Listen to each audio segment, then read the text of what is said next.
My name is Nora Callahan. I'm 29 years old. I work as a registered nurse.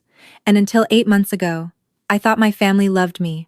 I want to be clear about something before I tell you this story, because I've told it to exactly one person, my coworker Dana, and her first reaction was, wait, back up. So, I'll save you the confusion. I moved back in with my mother and stepfather 14 months ago, not because I couldn't afford to live alone, but because my ex-boyfriend and I had shared a lease, and when we broke up, he stayed in the apartment.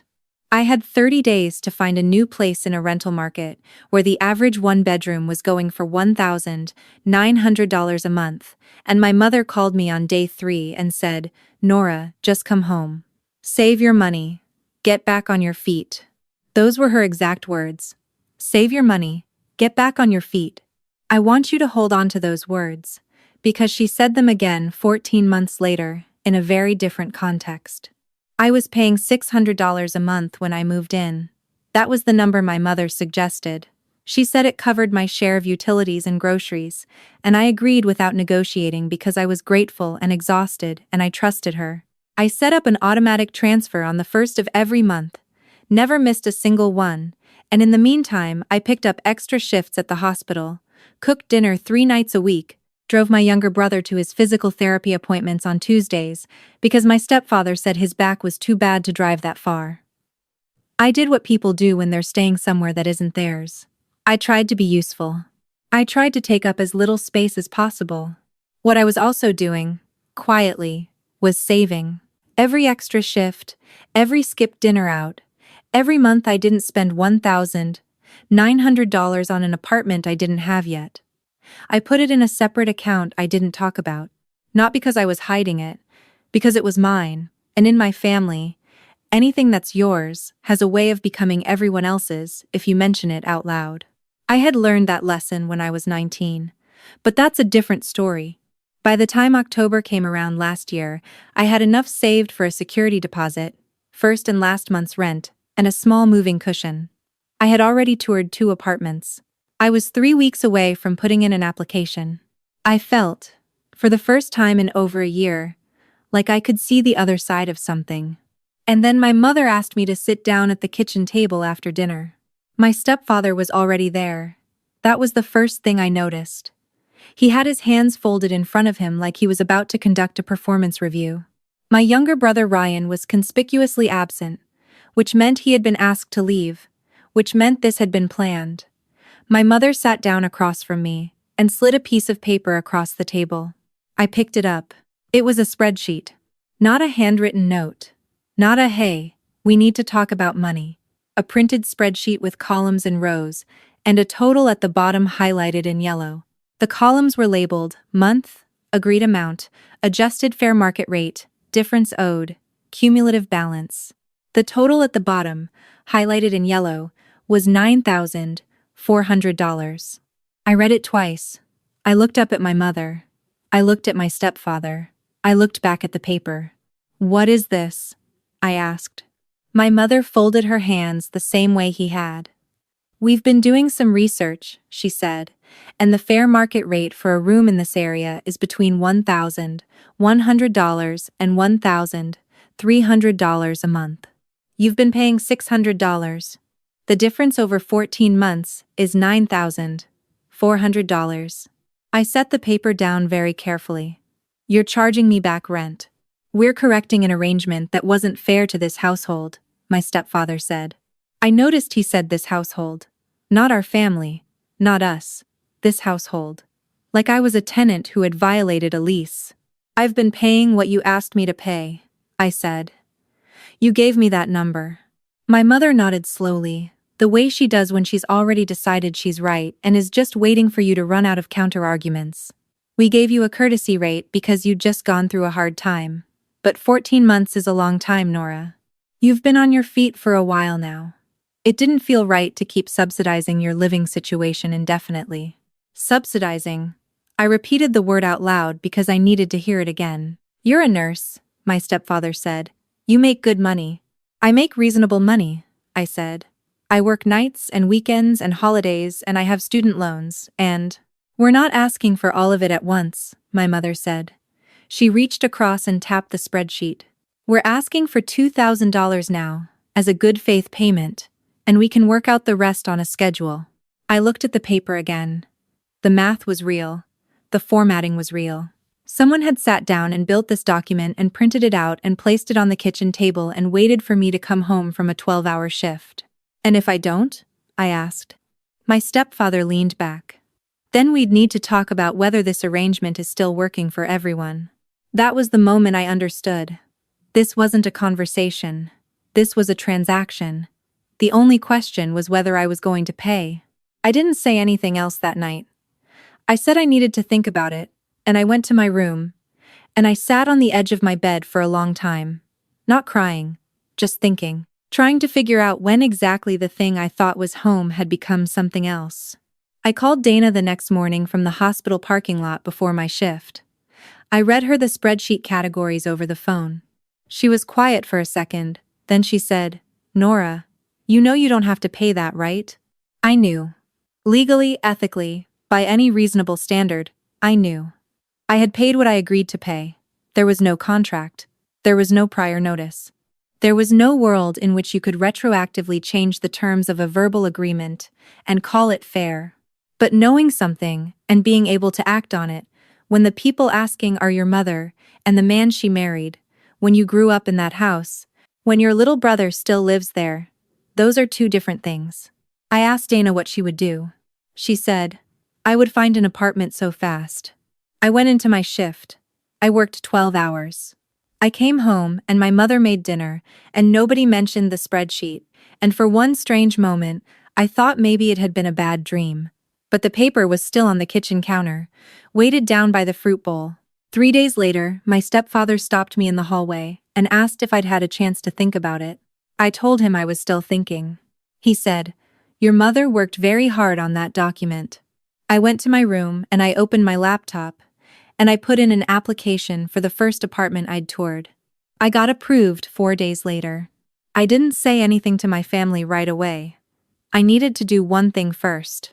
I went back through 14 months of bank statements, every automatic transfer, every grocery run I'd covered, every time I'd Venmo'd my mom for household stuff because she'd asked me to grab something on my way home. I added it up. Including my monthly payments, I had contributed just over $11,000 to that household in 14 months. I didn't make a spreadsheet, that would have been petty, but I kept the number. I told my mother I was moving out on a Tuesday evening. I sat her down the same way she'd sat me down, except I didn't have any documents. I just told her I'd found a place, I'd be gone by the end of the month, and I would not be paying the $9,400. She looked genuinely surprised. Not angry, at first. Surprised. Like she hadn't considered this outcome. "Nora," she said, "we have expenses. This house doesn't run for free." "I know," I said. "I've been contributing to it for over a year. Not at a fair rate." "At the rate you set," I said, "when you invited me to come home." My stepfather came in from the other room. I didn't know if he'd been listening or if it was coincidence. He stood in the doorway with his arms crossed and said, "This is disappointing." I told him I was sorry he felt that way.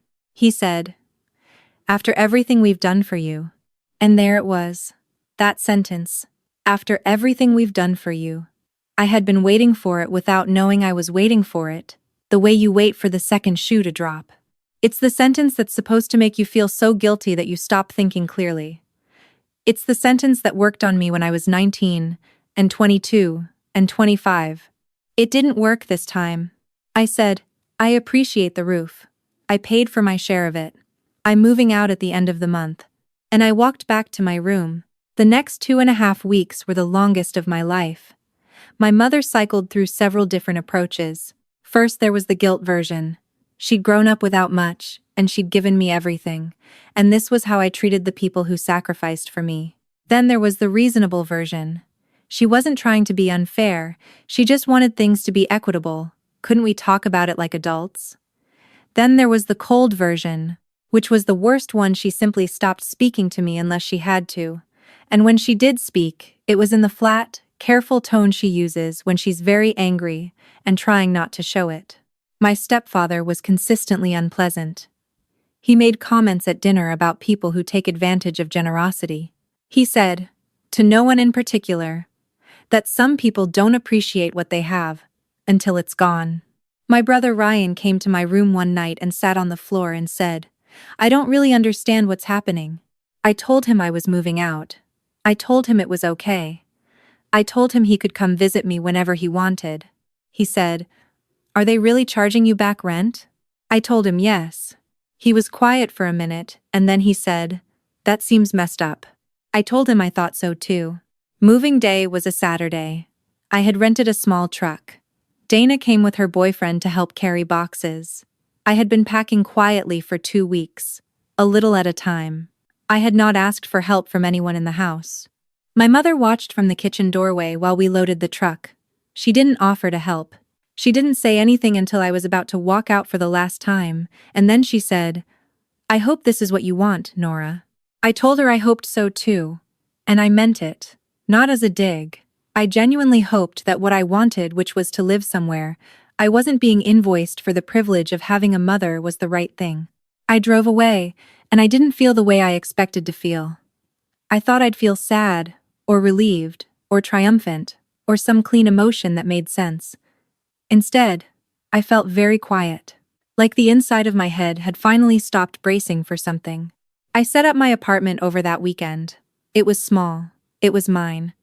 I hung a plant in the kitchen window, and it felt like an enormous act of optimism. I didn't reach out to my mother. I figured I'd let some time pass and see what happened. Dana said that was smart. Dana also said my family had a lot of nerve, which I appreciated. What happened was this. 11 days after I moved out, I got a call from Ryan. It was a Sunday morning, and I was still in bed, and he sounded strange, not upset exactly, but careful, like he was choosing his words. He said, hey, have you talked to Mom? I told him no. He said, so, something kind of happened. What had happened, as Ryan explained it in pieces over the next 10 minutes, was that my stepfather had not been paying the mortgage. Not for a while. Ryan didn't know all the details. He was 19, and nobody tells him anything on purpose. But what he knew was that a certified letter had come, the kind that requires a signature, and my mother had opened it. And then my stepfather had come home, and there had been a very long and very loud argument that Ryan had listened to through his bedroom wall. The letter was from the mortgage servicer. They were 4 months behind. I sat up in bed. I held the phone. 4 months? I said. Maybe more, Ryan said. Mom keeps saying this can't be right, and he keeps saying he was managing it. Whatever that means. I knew what it meant. It meant he hadn't been managing it. I want to pause here and tell you something, because I think it matters. When Ryan told me this, my first feeling was not satisfaction. I want to be honest about that. My first feeling was a kind of sick, falling sensation, because my mother lives in that house, and my brother lives in that house, and whatever my stepfather had or hadn't done, they were the ones who would feel it. My second feeling, arriving about 30 seconds later, was that I now understood the spreadsheet. Because here is the thing about presenting your daughter with a $9,400 invoice. It is not a normal thing to do.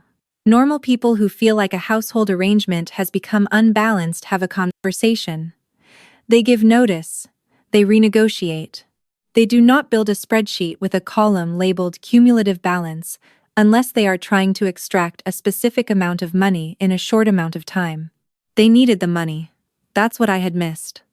The spreadsheet wasn't about fairness. It was about the mortgage. My mother called me that afternoon. She didn't open with an apology. She opened with, I don't know if Ryan said anything, but we're dealing with a situation. I told her he had mentioned it. She was quiet for a moment. Then she said, we're going to need some help, Nora. I had known this call was coming. I had spent the morning thinking about what I would say. I had written some things down, and then crossed them out, and then sat with it until I knew what was true. Mom, I said, I love you. I want you and Ryan to be okay. Okay, she said. Waiting. I'm not in a position to cover a mortgage payment, I said. I just put down a security deposit and I have my own rent starting next month. I'm not asking you to cover the whole thing, she said. and her voice had shifted into the reasonable version. I'm just asking if you could help us buy some time. I gave you $11,000 over 14 months, I said. I know that's not how you framed it, but that's what happened. Silence. I'm going to give you the name of a HUD-approved housing counselor, I said. They help people navigate exactly this kind of situation, and it's free. I looked it up this morning. I read her the number. She didn't say anything while I read it, but I heard her breathing, which meant she was writing it down. What about Ryan? She said finally. It was a last card and we both knew it. Ryan can come stay with me if he needs to, I said. My couch pulls out. He's welcome anytime. More silence. I don't understand you, my mother said. Not angrily. Almost like she was genuinely puzzled. I know, I said. I'm sorry about that. We hung up.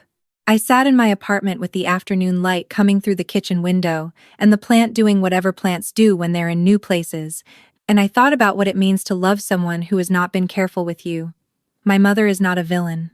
She is a person who makes choices, some of them careless, some of them calculated, and who has never fully understood that I notice both kinds. My stepfather is a man who made financial decisions without telling his wife, and then tried to cover the gap with someone else's money. Ryan is a 19-year-old who deserved none of this. I texted Ryan that night and told him the offer stood my couch whenever he needed it, no questions. He texted back a thumbs up and then, a minute later, "You're the normal one in this family, just so you know." I told him I wasn't sure that was a high bar. He sent back a laughing emoji. My mother and stepfather worked something out with the mortgage servicer. I don't know the details because she didn't share them, and I didn't ask. What I know is that the house didn't go into foreclosure, and Ryan is still there, and my mother called me 6 weeks later to tell me she'd met with the housing counselor I recommended, and that it had been actually very helpful, and I could hear in her voice that it cost her something to say that. I told her I was glad. I have been in my apartment for 4 months now. I sleep well. I don't dread coming home. I have a plant in the kitchen window and a second one on the bathroom shelf that Dana gave me as a housewarming gift. I work my shifts and I put money in my savings account, and I don't think about spreadsheets. Ryan came for dinner 2 weeks ago. He ate 3 servings of the pasta I made and fell asleep on my couch watching a movie. And I put a blanket over him and turned the TV off and thought that this quiet, this ordinary evening, this small apartment where nobody is keeping a running tally. This is what I was saving for. There is something I want to say before I go, because I've thought about how to say it for a while. A lot of people, when they hear a story like this, want to know if I feel vindicated. If I feel like I won. I understand why they ask that. It is a satisfying shape for a story someone wrongs you, and then they suffer, and then you feel righteous. But that's not what this felt like. What it felt like was finally understanding that the people who love you are not always careful with that love, and that protecting yourself from the careless ones is not betrayal. It is not cruelty. It is not even distance, really. It is just knowing the difference between a home and a place where someone is adding up what you owe them. I knew the difference eventually. I just wish it hadn't taken a spreadsheet to teach me. If you're watching this and something in it sounds familiar, the math disguised as love, the invoice dressed up as a conversation, I want you to know that you counted right. Whatever number you came up with, you counted right. And the door is yours to walk through whenever you're ready. Before I go, tell me where you're watching from. And what time is it for you right now? I read every comment. I'll see you in the next one.